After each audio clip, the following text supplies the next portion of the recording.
කොහොමද ඔයාලට හැමෝම හොඳින් ඉන්නව නේද? අද මම ඔයාට කියලා දෙන්න යන්නේ ලස්සන වෙන දෙයක් නම් නෙමෙයි. ඒත් මේක ලස්සන වෙන්නත් බලපාන දෙයක්. ඒ කියන්නේ අපේ පර්සනැලිටි එකට, අපේ හෙල්ත් එකට ගොඩාක් ලොකු බලපෑමක් කරන ප්‍රශ්නයකට ස්වභාවික විසඳුමක් ගැන තමයි කියලා දෙන්නේ. පොඩ්ඩක් හිතන්න කටගඳක් එනකොට ඔයාට ඒක මොනතරම් මානසික වදයක්ද කියලා. ඒ වගේම කතා කිරීමේ නිදහසක් නැති වෙනවා. ඉතින් කඩෙන් mouthwash එකක් ගන්න ගියාම ලොකු වියදමක්. ඒත් ඒකෙන් පොඩි වෙලාවක් විතරයිනි ෆ්‍රෙෂ් ගතිය තියෙන්නේ. මම ඔයාට දැන් මුලින්ම ගෙදරදීම ස්වභාවික විදිහට mouthwash එකක් හදාගන්න කියලා දෙන්නම්. ඊට පස්සේ මම ඔයාලට තව දේවල් පිළිබඳව දැනුවත් කරන්නම්. අනිවාර්යයෙන්ම වීඩියෝ එක ඉවර වෙනකම්ම බලන්න ඕනේ.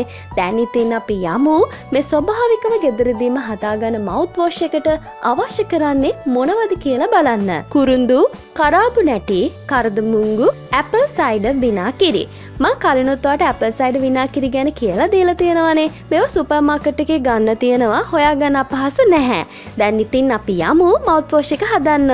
මුලින්ම පිරිසුදු භාජනයක් අරගෙන ඒකට කරාබු නැටි 10ක් විතර එකතු කරගන්න. ඊට පස්සේ කුරුඳු කෑලි මෙන්න මේ වගේ පොඩි කෑලි නම් 8ක් විතර එකතු කරගන්න.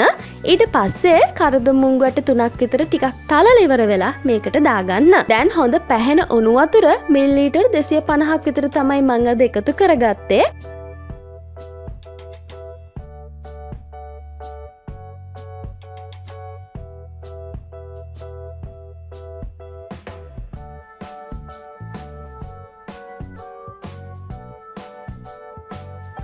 දැන් මේක ටිකක් හොඳට කලවම් කරගන්න.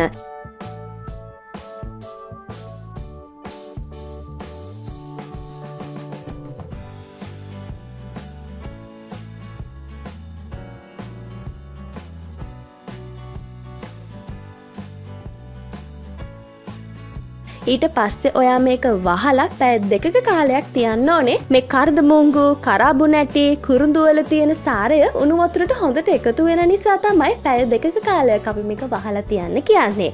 පැය 2කින් පස්සේ බලමු අපි දැන් වතුරට කුරුඳු, කරාබු නැටි, කරදමුංගු වල සාරයත් එක්ක සුවඳ එකතු වෙලා හරිම සුවඳයි. දැන් මේක බලනකොට වතුර වල පාටත් හරිම ලස්සන පාටක් ඇවිල්ලා තියෙනවාට පේනවනේ. ඒ වගේම හරිම සුවඳයි මං කිව්වත් වගේ.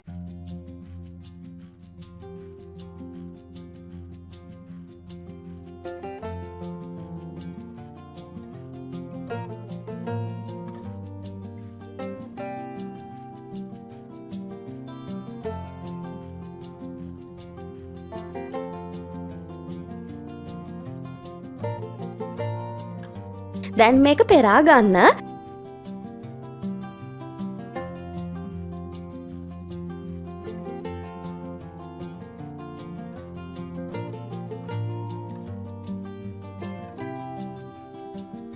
දැන් මේක පෙරලා apple cider විනාකිරි තේ හැඳ 2ක ප්‍රමාණයක් එකතු කරගෙන හොඳට ආයි කලවම් කරගන්න.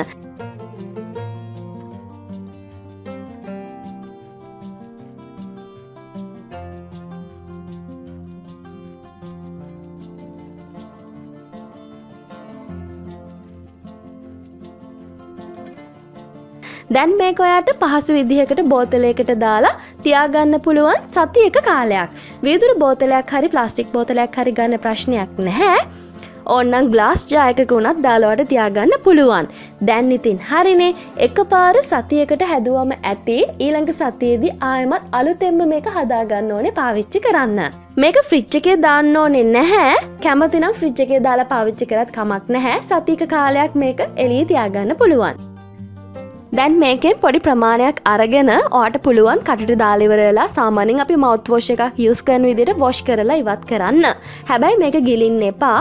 දවසට දෙපාරකට වැඩිය කරන්නත් එපා. සාමාන්‍යයෙන් මේක මේ විදිහට කරාම ඔයාට හරිම fresh ගතියක් ලබා ගන්න පුළුවන්. මම කලිනුත් කිව්වා වගේ අපි මුඛ සෞඛ්‍ය ගැන හිතනකොට දිලීර, බැක්ටීරියා මේ වගේ ආසාදන තත්ත්ව නැති කළ fresh ගතියක් ගන්නත් මේ mouthwash එක ඔයාට පාවිච්චි කරන්න පුළුවන්. මේ විදිහට කටින් දුගඳක් එන්න මූලික හේතුව තමයි අපේ මුඛය අපිරිසිදුකම. ඊට අමතරව දත් අතර කෑම කෑලි හිර වුණාමත් මේ විදිහට වෙන්න පුළුවන්.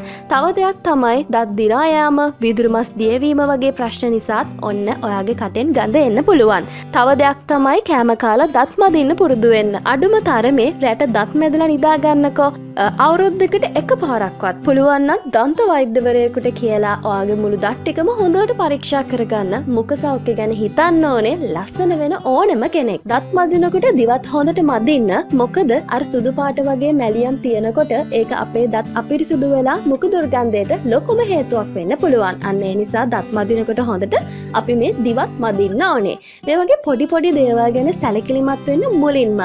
ඊට පස්සෙත් අපේ මේ විදිහට එනවනම් සමහර වෙලාවට ආහාර ජීර්ණ පද්ධතිය ඇතිවෙන අසාධාරණ තත්ත්ව නිසාත් මේ විදිහට මුඛ දුර්ගන්ධය ඇති වෙන්න පුළුවන්. ඉතින් විදුරු මස් දියවීම, දත් දිරා යාම මේ වගේ ප්‍රශ්න තියෙන කෙනෙක් අනිවාර්යයෙන්ම ඩෙන්ටිස් කෙනෙක්ට කියලා මේ දේවල් විසඳ ගන්න. එතකොට අපිට තියෙන දැන් අපි ලස්සන වෙනවත් එක්කම මේ දේවල් පිළිබඳත් හොඳටම සැලකිලිමත් වෙන්න. විශේෂයෙන්ම ගෑනු ළමයෙක් පර්සනැලිටි එකට ගොඩාක් බලපානවා මේක. මානසිකව වදයක් වෙන තරමට මේ මුඛ දුර්ගන්ධය හේතුවක් වෙලා තියෙනවා. ඉතින් අන්න ඒ නිසායි ඔන්න හැමදාමත් වගේ ආදරේ තියෙන ලොකු ප්‍රශ්නයකට විසඳුමක් තමයි මම අද ගෙනල්ලා දුන්නේ. මේක 100%ක් ස්වභාවික නිසා බය වෙන්න දෙයක් නෑ. හදාගෙන පාවිච්චි කරන්න පුළුවන්. ඒ වගේම හරිම ෆ්‍රෙෂ් ගතියක් දැනෙන ඔන්න බලන්නකෝ ඔයා හදලා. ඉතින් මේ වගේ ආව ලස්සන කරන තවත් වටිනා වීඩියෝවක් අරගෙන සෞඛ්‍ය සම්පන්න විදිහට ආව ලස්සනට තියාගන්න කොහොමද කියලා දෙන්න මම සූදානමින් ඉන්නවා.